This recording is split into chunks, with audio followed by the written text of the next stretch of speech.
Good morning, everyone. My name is Bruce Leslie, and I'm the president of First Focus on Children. Thank you for joining our background briefing titled Child Nutrition 101, which we are co-hosting with Education Trust. This event will include experts in child nutrition policy from the USDA, the American Heart Association, and the Center for Science in the Public Interest, to give advocates dedicated to improving the health education and development of children and youth a deeper dive into child nutrition policy and several forthcoming advocacy opportunities. Food and nutrition insecurity among children, particularly children of color and children from low-income backgrounds, remains stubbornly high, and dietary diseases among children are increasing. The implications of federal nutrition policy on children's health, development, and academic well-being are numerous, and the pandemic shined a further light on the importance of child nutrition programs. It is more important than ever that organizations dedicated to improving the lives of children and families work together to elevate the importance of these issues. There are several upcoming opportunities in Congress and the regulatory level to voice your concerns. This briefing will provide background on these issues and the landscape for organizations to engage thoroughly. Before we introduce everyone that you'll hear from today, I want to go over a few housekeeping details. Today's panel is live, and we will be taking audience questions at the end of our conversations. If you're tuning in on our website or one of the social media channels, you can participate in the live conversation by using the hashtag Child Nutrition 101. Post your tweets with the hashtag to submit your questions. I'd like to now introduce our excellent panelists. First, Colin Schwartz is the Deputy Director for Federal Affairs at the Center for Science in the Public Interest. Colin is CSPI's lead lobbyist on issues ranging from the school meals programs to the Farm Bill and facilitates the National Alliance for Nutrition and Activity, or otherwise known as NANA, the nation's largest nutrition advocacy coalition and a leading voice in child nutrition policy. So welcome, Colin. We are also joined by Christy Anderson, who serves as the Senior Government Relations Advisor at the American Heart Association. Christy is an expert in federal nutrition and physical activity policy and has successfully lobbied Capitol Hill, federal agencies, and the White House on several landmark pieces of legislation and regulation that promote healthy behavior. She also worked on Capitol Hill and was a force to be reckoned with there as well. She serves on the steering committee on the National Alliance for Nutrition and Activity, NANA Coalition, and we welcome her. Thank you so much, Christy, for being here with us. And I will now turn it over to Olivia Gomez, Director of Health and Nutrition Policy at First Focus on Children, and Blair Riston, a Senior Government Relations Associate at the Education Trust, to kick things off for us. Thanks. Excuse me. Sorry. Thanks, Bruce. So I think we're just going to turn it over now to Christy and Colin. They're going to give a presentation on everything needed to know about child nutrition policy. So I'll kick it over to them. Great, thanks all. And I am up first. So if we could get the slides up, that would be terrific. We can advance the, standard introductory slide, who I am.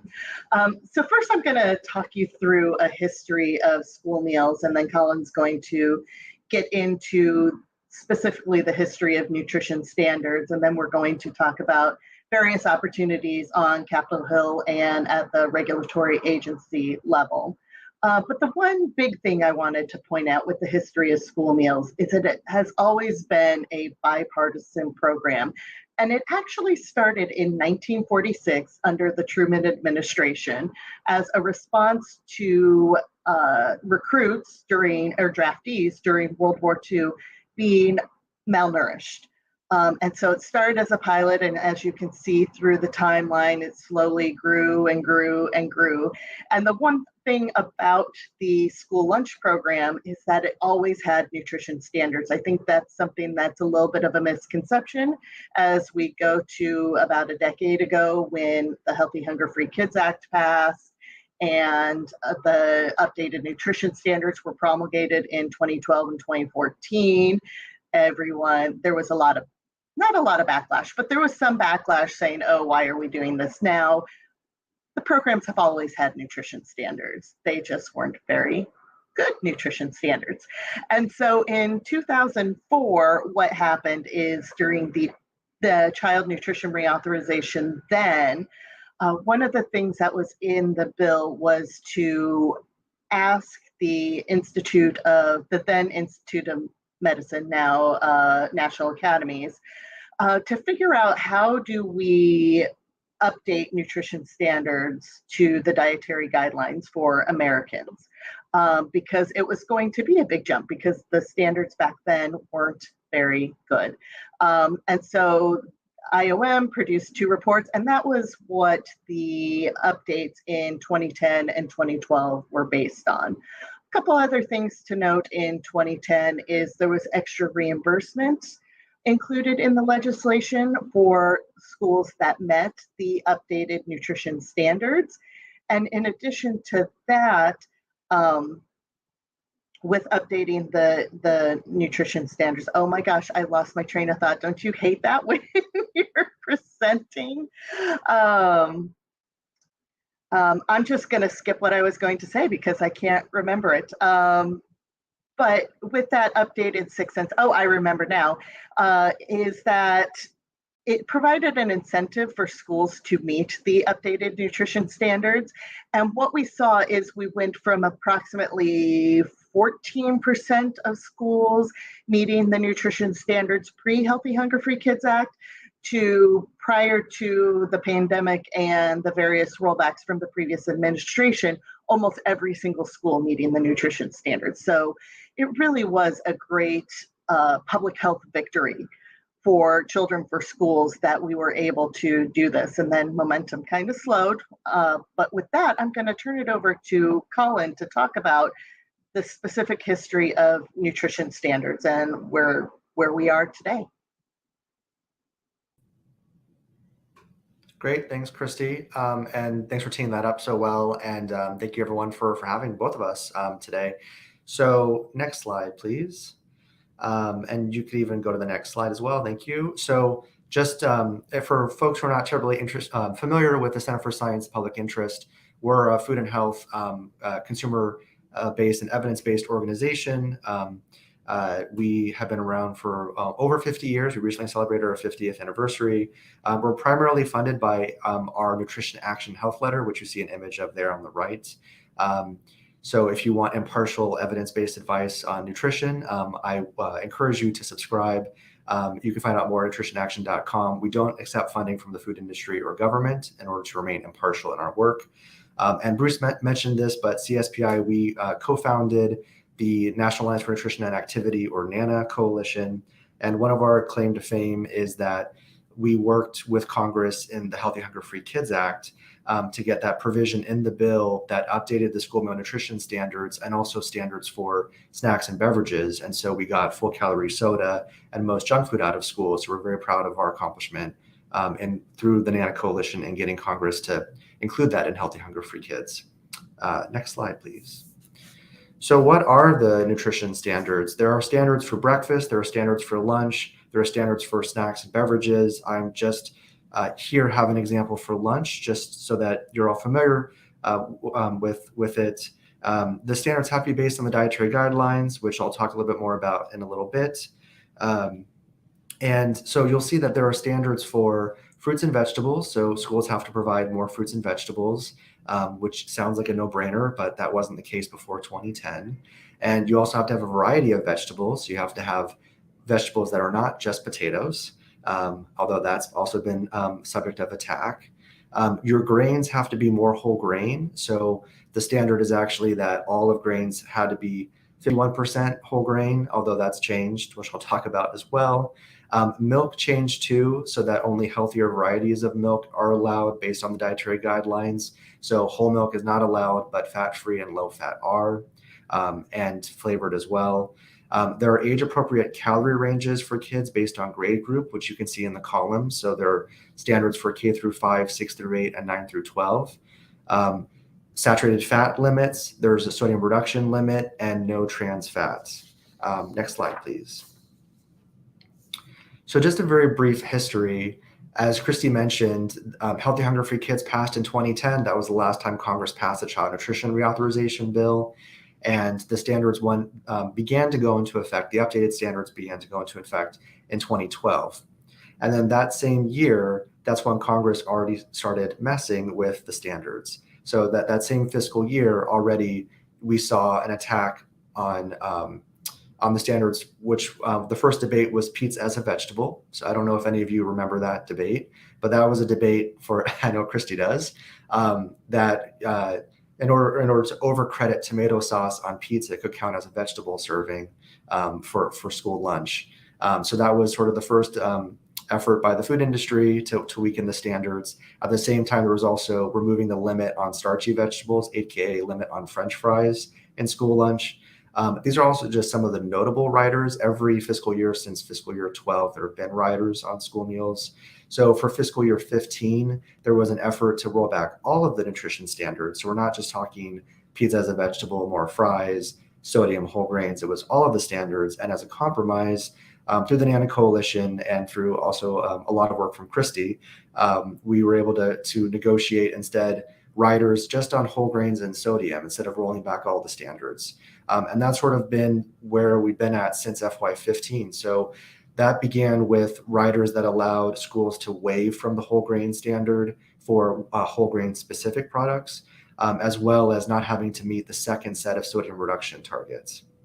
And in FY17, Congress added a rider that allowed schools to offer low-fat flavored milk, continued the whole grain and sodium riders. And then in FY19, we had a potato rider for breakfast, that more potatoes could be served at school breakfast, and that's continued to this day.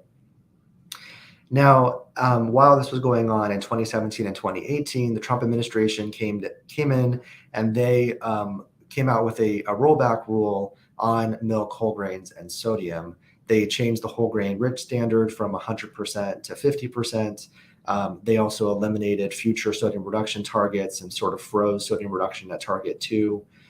And they allowed low-fat flavored milk into the program permanently. We at CSPI, we sued the Trump administration and we won in 2020 at a federal court in Maryland, which was a wonderful victory for kids. And what the impact of that rule, that the court ruling meant, is that it vacated the Trump rollback rule to go back to the original 2012 rule, which was great, but then at the same time a bit unrealistic for schools to meet because that original rule had the original timeline for sodium reduction, for instance, that schools couldn't meet. But at the same time, this happened in April of 2020, and obviously just a month before COVID shut everything down. It was a different world for schools, and Congress passed the Families First Coronavirus Response Act, which allowed for waivers from the nutrition standards as long as schools could demonstrate hardship due to supply chain disruptions. So schools didn't have to meet the 2012 original rule in 2020 as a result of the court victory. And then just this year, the Biden administration came out with a rule that's called the transitional rule that changed some things on milk, whole grains, and sodium, and committed to rulemaking next year to make sure that the standards are aligned with the dietary guidelines. Next slide, please. So just to reiterate, because Christy mentioned this as well, I know this is sort of small print, but despite all the attacks on the standards, we have made a tremendous progress. So as Christy mentioned, virtually all schools are meeting the updated nutrition standards, except for really making progress toward the second set of sodium reduction targets, although many schools were working on that. USDA's own study found that nutritional quality in school meals significantly increased, that kids were eating the food, that the amount of food that kids were throwing away in schools had not changed from before Healthy Hunger Free Kids Act to today. That thanks to these changes, they could prevent 2 million cases of childhood obesity and save up to $800 million in healthcare costs over 10 years. And more studies since then have come out showing the tremendous progress that we've made. Next slide. So the current status of the nutrition standards, again, there are meal pattern waivers that schools can take through June 30th of next year, which means that they don't have to technically meet the standards as long as they document hardship related to COVID. And the transitional rule that came out this year are shown in that table. For milk, You can now offer low-fat flavored milk, but if you do so, or any kind of flavored milk, you also have to offer unflavored milk. For whole grains, again, that standard has been changed to, instead of all grains being 51% whole grain, only 80%. And then for sodium, there's a new interim target that schools have to meet for lunch only beginning next year. And USDA eliminated future sodium reduction targets while at the same time committing to addressing it in future rulemaking. And the appropriations rider that's on the books for FY22 and also FY23 allows more potatoes in breakfast. The next slide, I'll turn it over to Chris. Oh, no, sorry. So this is just a table on sodium because sodium is a bit complicated, but target 1 is sort of where schools are at because we have to phase in sodium reduction over a period of time for schools and food industry to meet. There were original targets for 2 and 3 to fully align with the dietary guidelines at the time, which are no longer established. So currently what's on the books now is an interim target 1A, which is a 10% reduction in sodium for school lunch only, not school breakfast. And I showed this table just to show that we need USDA to get back to restoring and reestablishing evidence-based sodium reduction targets for school meals, consistent with the most recent dietary guidelines, which actually means not only establishing targets that could be similar to target 2 and target 3, but even stronger for younger kids because the amount of upper limits for safe consumption of sodium for younger kids has actually decreased since the 2010 dietary guidelines, which the original standards were based on. Next slide. So that one I'll turn it back over to Christy. Thanks, Colin. And one thing I'll just add to your discussion about sodium is you mentioned the upper safe limit. One of the things that has been misconstrued in the sodium debate is that we are denying kids or that the science doesn't support sodium reduction, and that's just blatantly false. And what we're trying to do with sodium is when we get to that last tier, that is the highest point, the highest amount of sodium that is safe and healthy for kids.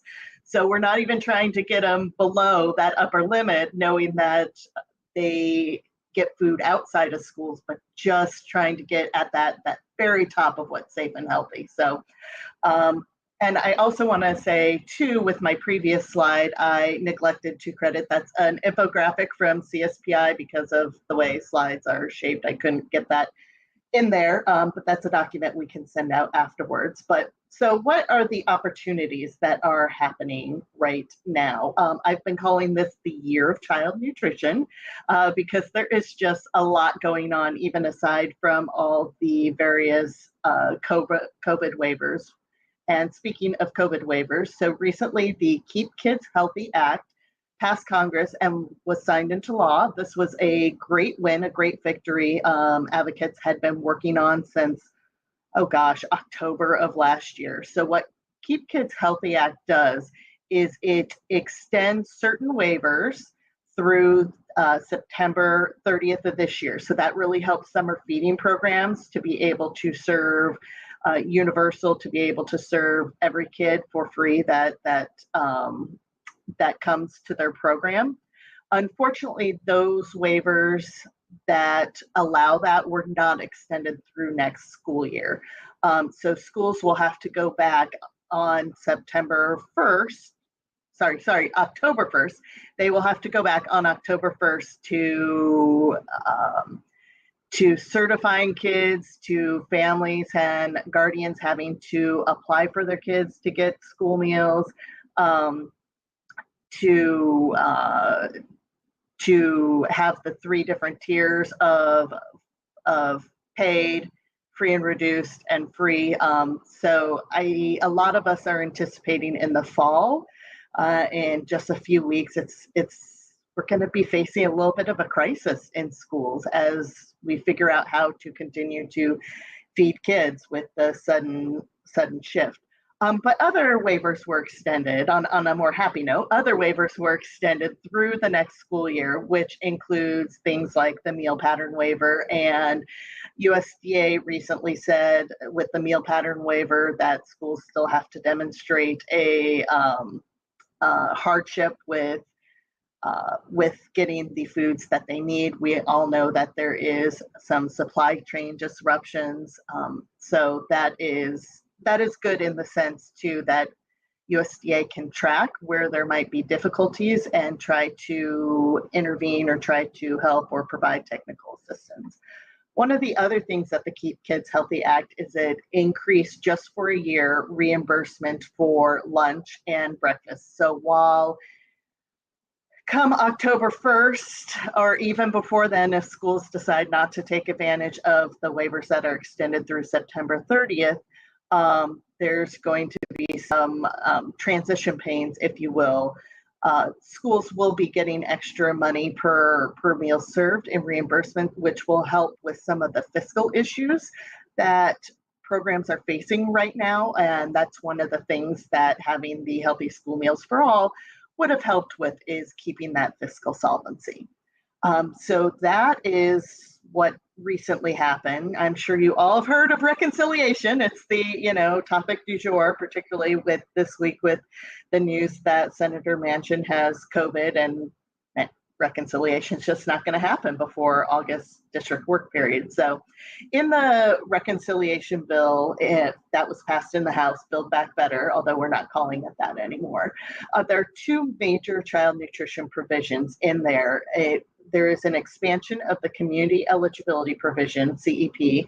That is the provision that allows programs to, when they meet a 40% threshold of children who are eligible for free and reduced price, to be able to just serve meals to all kids for free. In reconciliation, that number is 25% threshold. So that means more kids, particularly those vulnerable kids on the edge of eligibility, would now be getting those healthy school meals. Also in reconciliation, there is the expansion of summer EBT, which has been technically in pilot form, it feels like, for 100 years, but it would finally make that permanent and extend it, which is really good for particularly for kids who cannot make a summer feeding program site, either summer food service program or a seamless summer. It just helps close that gap. So we really want to see reconciliation get done. It's pending in the Senate. It expires September 30th. So we're coming down to crunch time on it. And what happens in reconciliation is really going to affect what happens in child nutrition reauthorization, particularly because that CEP expansion and the summer EBT expansion are big ticket money items. And so being able to pass that in reconciliation, which it gets a little wonky, and why that's better to do it that way than in the child nutrition bill. But that frees up more money for child nutrition reauthorization. The House Education and Labor, they have introduced their bill. They are marking it up tomorrow. I think we're all very excited. This is a long time coming. This is a bill many of us have been working on pre-pandemic that got put on the back burner, rightfully so, as we responded to pandemic needs. But the bill is a really good, solid bill that builds on successes of the past, that protects and strengthens the nutrition standards, that expands access, and really takes a look at sort of the innovative practices we've learned through the pandemic that we were able, for lack of a better term, pilot in real time. And so really consolidates those ideas and puts it forward. So a markup tomorrow will be interesting. And then the final thing that's always out there, and Colin mentioned, is appropriations. There is the legacy rider on breakfast potatoes. Thankfully, in the last appropriations, there were no riders on rolling back sodium or whole grain or milk nutrition standards. There won't be a rider on that in this year's approps, but what I'm hearing is once the durable rule is out from USDA, that we're very excited to see, that that fight in appropriations, particularly around sodium and whole grains, will ramp back up. So that is what is happening at the congressional level, and I'll pass it to Colin to talk about what's happening at the agency level. Great, thanks. So there's a lot that the Biden administration can do with this window of opportunity, window of time, to make sure that the nutrition standards are protected and strengthened. So we've talked about the transitional rule and the durable rule. The durable rule is that longer term rulemaking that USDA is committed to doing next year to make sure that the standards are meeting the law, that they're meeting the dietary guidelines. And so that invariably will mean that USDA will need to restore and strengthen the sodium reduction targets, because currently it's only that interim target for school lunch. They'll need to do something on whole grains to make sure that whole grains meet the dietary guideline recommendations that half of all grains are whole. And what we're also very excited about is establishing for the first time ever an added sugar standard. This is something that we're urging USDA to do, that Secretary Vilsack has talked about wanting to address added sugars. And there's currently no standard in school meals, and still school breakfast in particular is very sugary. So despite all the progress that we've made, we do need to curb added sugars to be consistent with what's best for kids' health. As part of this, it's not just updating the standards, but also making sure there's robust technical assistance to help schools meet the standards. So it's great to see that we've got some funding from Congress through appropriations to dole out some funds to schools. In child nutrition reauthorization, there's a technical assistance grant program that would be put in place if CNR passes, that would establish $3 million annually to help schools. And we're asking that USDA restore recognition programs and peer-to-peer training programs that were during the Obama era that helped schools a lot in meeting stronger nutrition standards. Also, we're asking USDA publish compliance data. This is something that we know that virtually all schools are meeting the standards because USDA was publishing that, and that stopped in 2016. So we're asking USDA to publish that again. That's also in CNR, in the House CNR bill. USDA is committed to $100 million in helping schools advance nutrition security through the Healthy Food Incentive Fund. And part of that, we're hoping that that money would go to sort of this robust technical assistance needs that we're asking for. Also, the White House conference, which everyone is monitoring very closely, is supposed to happen in September. And that's another vehicle for the administration to launch, announce any sort of new initiative on technical assistance or an update on this rulemaking next year. And also how things are going with the transitional standards. And then last but not least, we're of course monitoring closely updates to the WIC food package, which the administration has committed to doing, I think also in September or October this fall. And so with that, I'll turn it back over to, so thank you. You can see Christine and my email address. We're always on hand for questions. I think we'll also take questions later. So I will turn it back over to Bruce. Oh, Bruce, you're muted. Thank you both so much, and definitely I would love to introduce Stacy Dean, and then we'll come back for questions after we hear from Stacy. So anyway, I'm very pleased to introduce Stacy Dean, who serves as the Deputy Undersecretary for the Food, Nutrition, and Consumer Services Division at the U.S. Department of Agriculture. Hi, Stacy. How are you? FNS oversees 15 nutrition assistance programs, including SNAP and the School Lunch Program. Prior to joining the Biden administration, Stacy Dean served as the Vice President for Food Assistance Policy at the Center on Budget and Policy Priorities.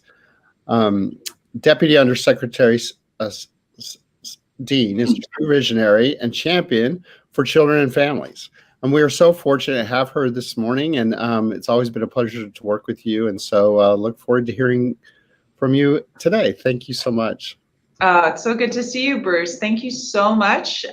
First of all, thanks for the kind introduction, and thanks so much to First Focus and the Education Trust for having me here today. And of course, to everybody here who's participating. I have long been, I guess many or most of you, an advocate for families and individuals who are struggling with not enough resources and systems that were really not set up to support whole communities. And so for me, while most of my work has been in the food assistance space, of course, fundamental to basic well-being is health and health coverage. And these two issues are just profoundly intertwined. And that's why we're so pleased that this group is coming together and talking about how we improve child health through nutrition, and how the federal food assistance programs are sort of integral to that. And I just heard some of Colin's remarks, and he's spot on about the issues that we're all talking about, and of course and I'm sure he said this, but I'll just reinstate it, how profoundly linked they are to child health, the diet health is critical to overall health, well-being, and development. So anyway, delighted to be here. So really pleased about the work that you all are doing, and I think you have some questions for me. So I will not stay on the mic and wait to see what you all want to talk about. Hey, Olivia. Hi, thank you so much for joining us.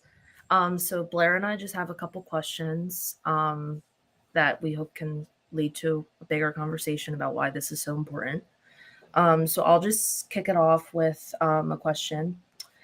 It would be helpful for today's participants to understand the role and reach of USDA in children's health and development. Could you provide us with your overarching perspective on how USDA has historically been at the center of impacting a child's lifelong well-being and what you identify as USDA's biggest challenges in meeting its mission today?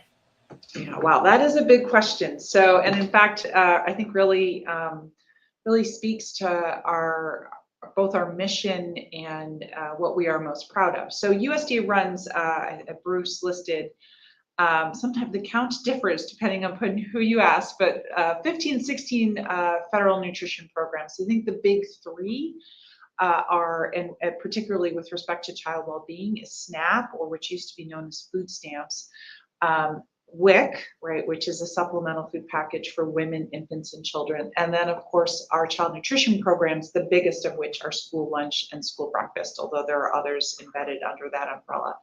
And the thing about the three that I mentioned in particular is there is very significant bodies of evidence around that links participation in those programs, particularly at early stages of life, with better overall well-being, health outcomes. So SNAP in particular, there is a very robust study that was done that tracked the long-term outcomes of babies, and both starting in utero and then as infants and toddlers who participated in the program versus those who did not, and showed much better overall health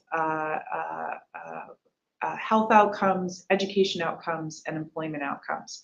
We have lots of evidence around WIC as a profound intervention for basic development, health and well-being early in life. And then school meals is shown to be the healthiest meal environment anywhere across all of our food environments, and evidence linked to when we improved standards there, that kids ate better and their health and well-being was better. And of course, we saw this group doesn't need any more convincing around those issues, but we certainly saw through COVID that individuals with comorbidity and diet-related disease experienced the terrible impacts of COVID more severely than others. And so ensuring our kids have stable, high quality early nutrition, and actually nutrition throughout childhood, has profound links to health and so many other things. And, of course, this group also understands that the inequities experienced by children of race and income and geography, all of which are experienced with respect to food insecurity, health insecurity. And so our programs really seek to directly impact that by putting evidence-based benefits into the hands of households as well as schools, where kids obtain a lot of meals during their school age year. So I'm going to stop because, you've hit on my main passion here, and this is why I'm here doing this work. But it's so directly links to overall health and just an area where we've got to make progress.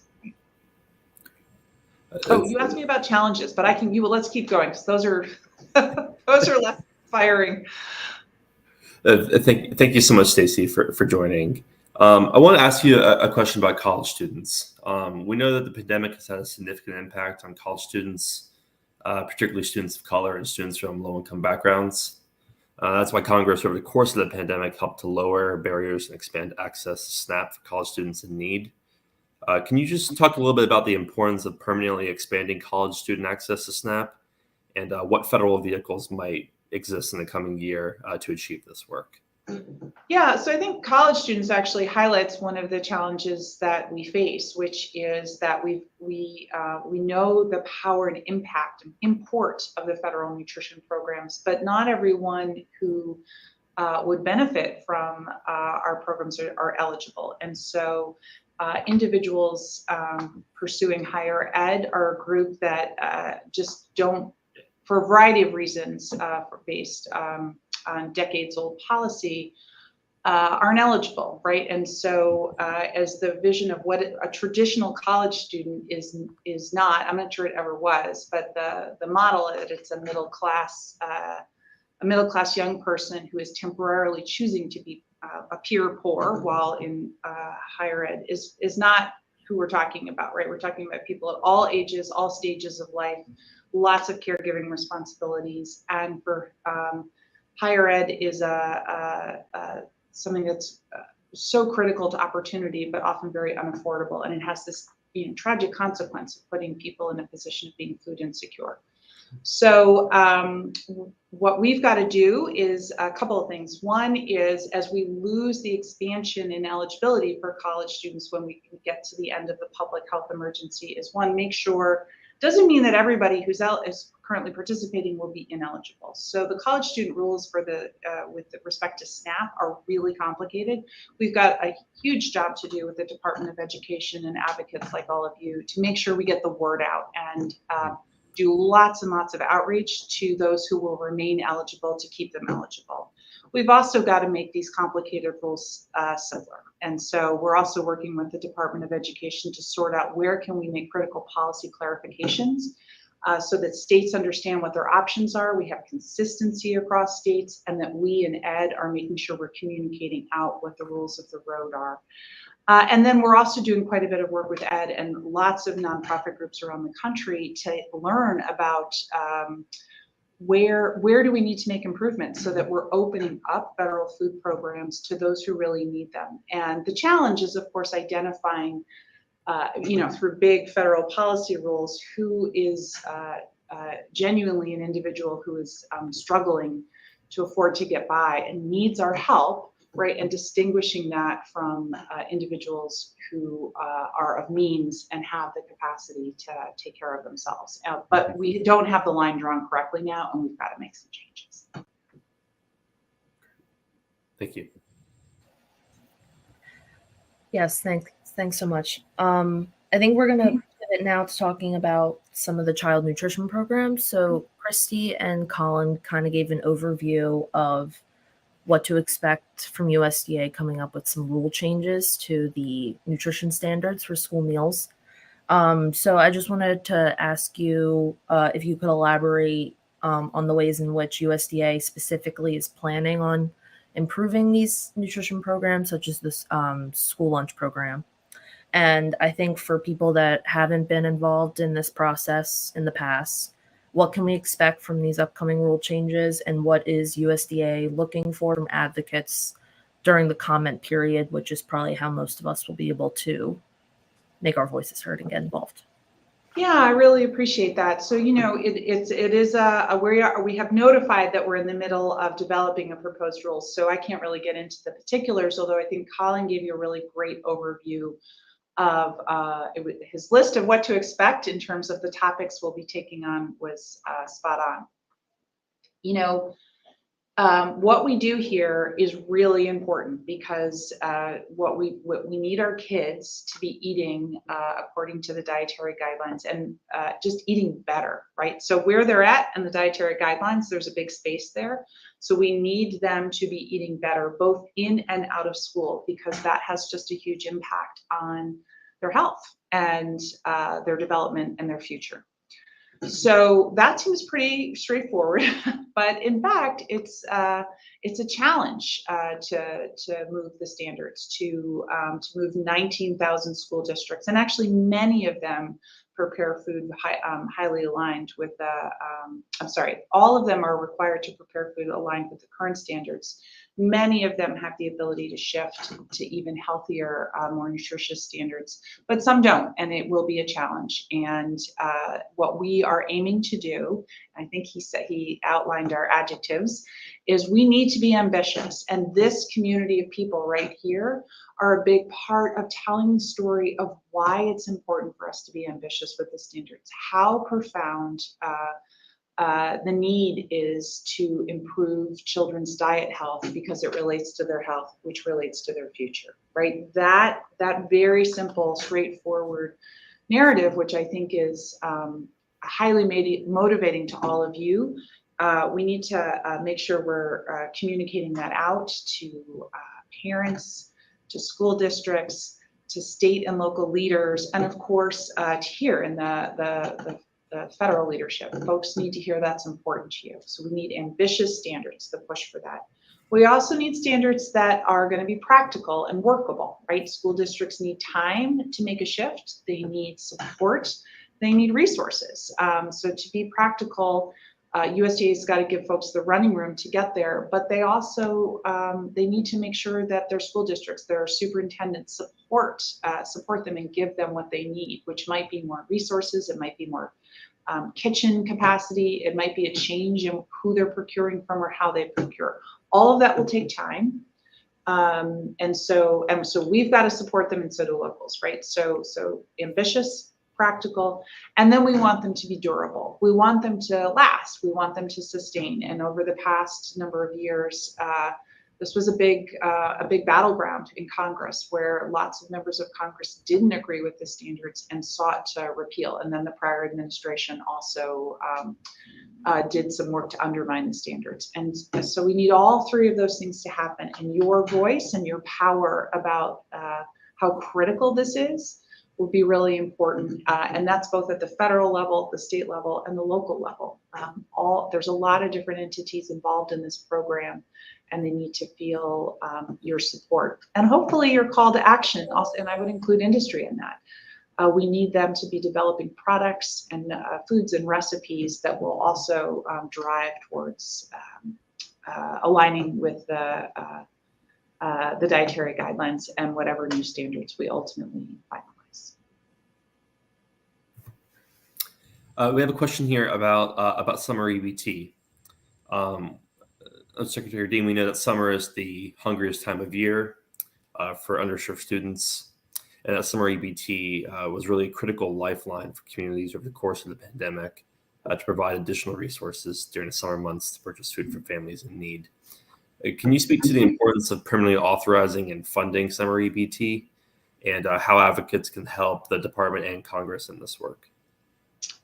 Yeah, I'm very passionate about summer EBT. So it is both a program that's running now as a state option because it was temporarily authorized as a nationwide program so long as we have a public health emergency. It's also something that the Biden-Harris administration proposed under the Build Back Better to be a permanent program. So what it is now is, as you just pointed out, summer is unfortunately the hungriest season. The millions of children who are eligible for free and reduced price meals for the breakfast and lunch when school is no longer in session, these programs aren't really available. There is summer feeding programs, which are wonderful, but unfortunately, they only reach about 20% of eligible children. So that means we've got a lot of families who don't have a site available to them. They might not be able to get to it. Maybe the transportation is a huge barrier, or there are just other things going on preventing them from being able to access those meals. Safety. So summer EBT puts money directly into the pockets of the parents of these children so that they have additional resources during summer to meet their food needs. And again, it's evidence-based. There was a random assignment control group, a rigorous evaluation done on it, and it was shown to reduce food insecurity by a third. That's incredibly powerful results. So we want to see every state take advantage of it. Right now, under the pandemic programs, we have 44 states are eligible to apply, and I won't go into all the details around that, but 37 have applied and 32 are approved. So we want to get to all 44. So I hope you've checked in on whether your state is eligible and has applied, and that's should be on our website. And again, once we demonstrate how powerful these programs are, what the difference they make in children's lives. We hope we can call upon Congress to make this investment permanent. Your voices are critical to that. Thanks. And I think we'll go back to my first question because I don't think you were able to get to the challenges that you see that USDA faces in aiming to improve child nutrition. And if you could talk more about those and how advocates can help. And Yeah, well, I would say that our opportunities certainly far outweigh our challenges in the sense of I think there's a lot of support to ensuring that children are taken care of, well fed, and have an opportunity to grow and thrive, right? Like who doesn't support that goal? In terms of some of our challenges, these are the kinds of things I think all of us are seeing, right? The moment we are in, we have far too many children eligible for these programs, far too many children growing up in systems that are, that they're living through the consequences of structural racism, historical and organizational racism, and bias on any number of fronts. So big systemic challenges that we've inherited and that we've got to tackle. We've also got new systemic challenges, that issues around our public health system, our food system. It is sometimes hard to know where to begin. But I think we have a lot of clear-eyed and have lots of ideas about starting the work, about knowing where we'll make a difference, and so leaning in. But I guess the last challenge is one that we've talked about throughout this conversation, and that is from a health perspective. It is just so abundantly clear that we need to improve our children's overall diet health, make sure they have access to healthy, nutritious food that will improve, again, their current health and their future health. That we just need more help in amplifying the importance of it. I think everyone agrees, but not everyone understands that the federal nutrition programs are so directly linked to health and better outcomes. And we could use your voices in making that, because if parents and school administrators and state leaders saw the connections and the links, I believe we would have the tailwind that we need to get where we need to go. Yeah. Thanks so much, Stacy. I wanted to ask a question on the White House conference. First Focus, the Education Trust, and I think organizations across the country are really excited for the White House Conference on Hunger, Nutrition, and Health later this year in September.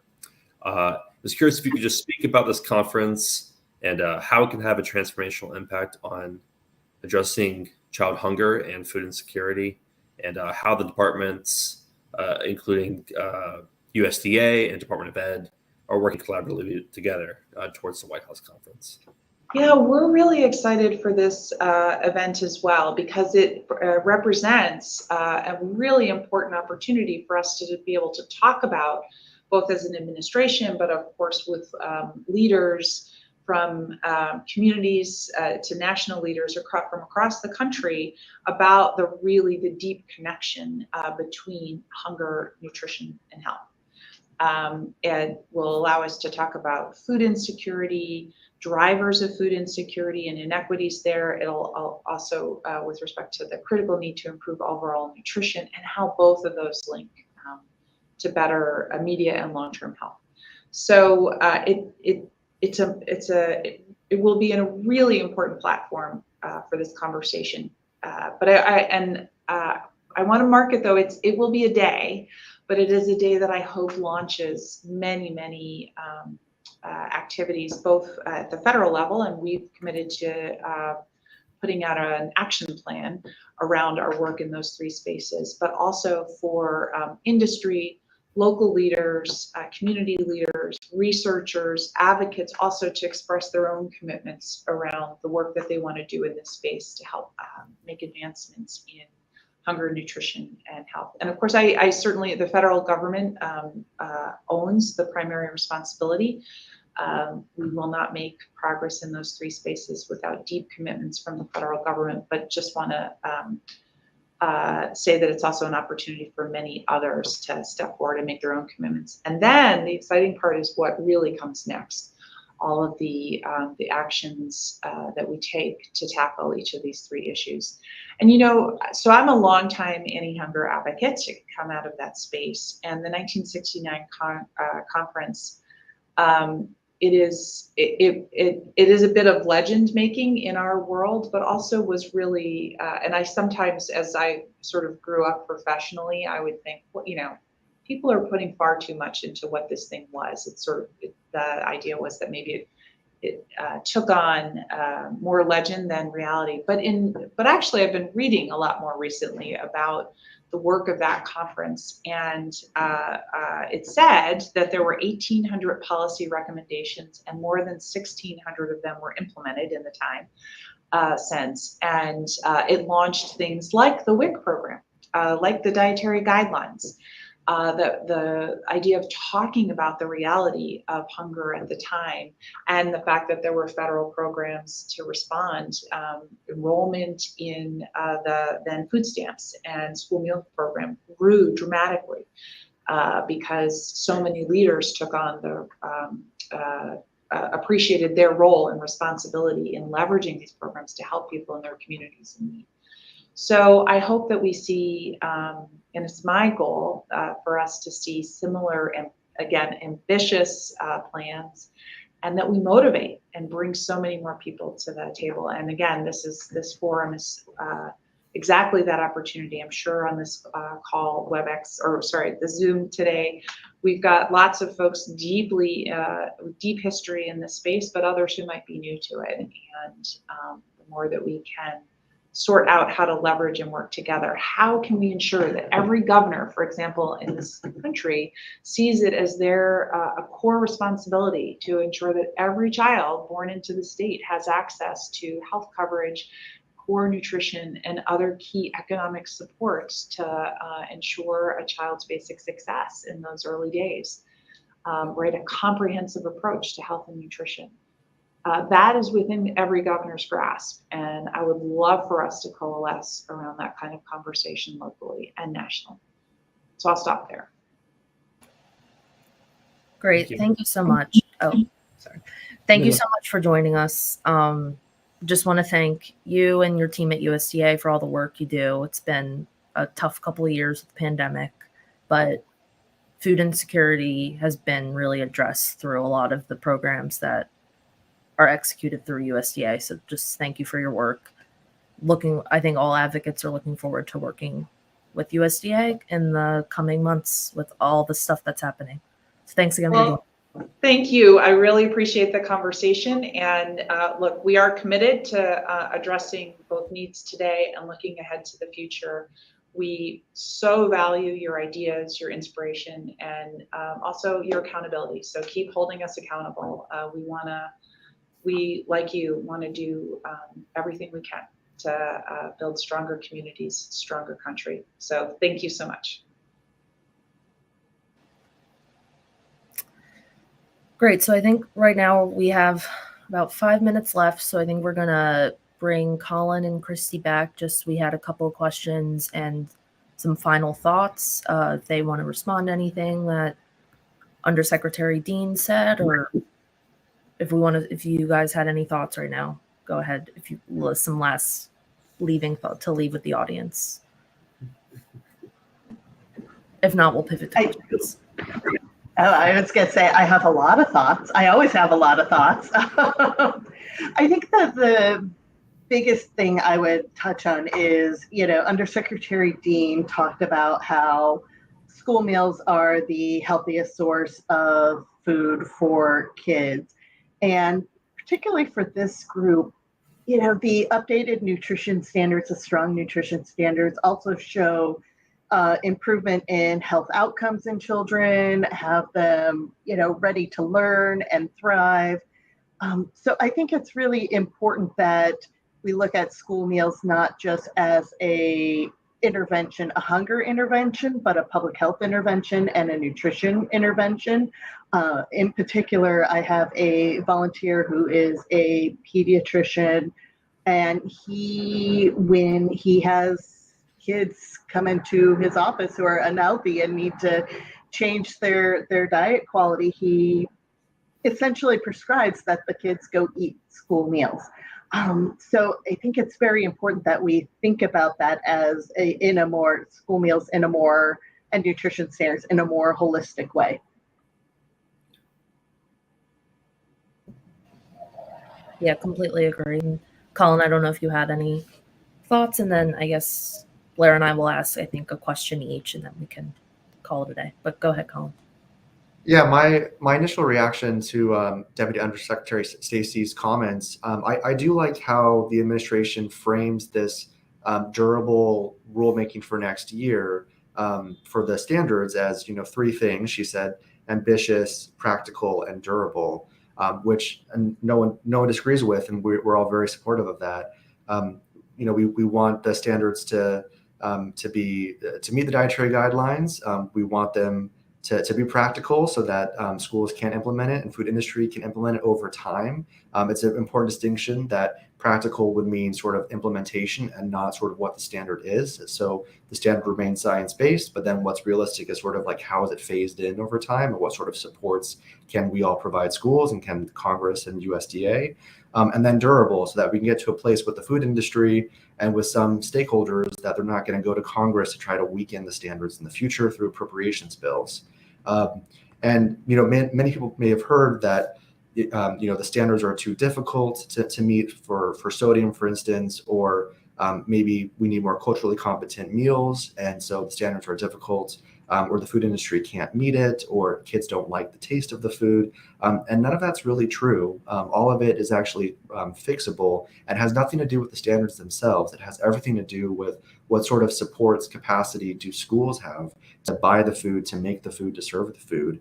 And so, oftentimes in the school setting, we don't talk about rolling back math standards or science standards because it's too difficult for schools to meet. But when it comes to feeding food and nutrition insecure kids, it's all about then rolling back nutrition standards, which just makes no sense whatsoever. So I think it's important to distinguish between sort of challenges that schools are facing versus what the standard actually is, and that the standards are not the problem. It's sort of what systems we need to put in place to help schools meet the standard.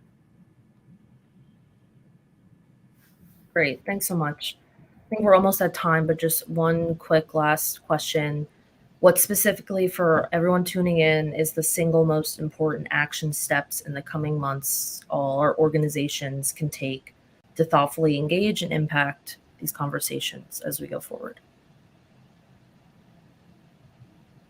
And one of you wants to take it. I can jump in first, so I'll just be brief. I mean, most immediately, child nutrition reauthorization. As Christy mentioned, the House Committee, Education and Labor, is taking it up tomorrow. So if people can take action, we have an action alert. I'm sure American Heart Association has an action alert. NANA, the NANA Coalition, is also very much engaged on this. So raising your voice with the House to make sure that access and nutrition standard priorities are remain in the bill and to protect and strengthen the standards. That's most immediately. Down the line, there's of course engaging with the White House conference and then the durable rulemaking next year. Yeah, I Colin really hit the nail on the head, is just engage, make sure your voice is heard. And then I would also add too, there's been a lot of, and rightfully so, focus on access and expanding access, and that is so important. But as we talk about access, talk about the quality of food, because at the end of the day, we're not going to help these kids thrive and become, healthy adults if we don't talk about the quality of calorie too. So making sure as we're talking about expanding access, healthy school meals, that we keep them healthy.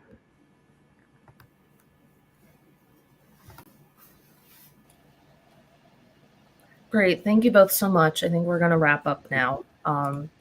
So just want to say thank you all for joining today for our background briefing, Child Nutrition 101. We'd like to thank our amazing panelists, Christy Anderson and Colin Schwartz, for their insight, and Deputy Undersecretary Bean for her remarks and her thoughtful answers to our many questions. I'd also like to thank our teams at First Focus and the Education Trust. Thank you, Blair, for helping me facilitate this conversation, for their help in the planning of this briefing. It is more urgent than ever for all of us in the child health and development community to elevate our voices and work collectively to advance food and nutrition security for children. For those that register, we will share the slides and a recording and a recap of today's event in the next couple days. Please keep an eye out for that and for upcoming advocacy and engagement opportunities from First Focus on Children and the Education Trust, as well as I'm sure you heard Colin and Christy touch on, the NANA Coalition does a ton of work with this as well. So we're very eager to work with you and would love your organization to weigh in. And Blair, I didn't know if you had any last thoughts. No, I just wanted to thank everyone for joining today. It was a great conversation, and we really look forward to working with all of you joined today on the upcoming areas for engagement, both CNR tomorrow as well as the conference in September, and updating the standards later this fall next year. Thanks, everyone. Have a good day.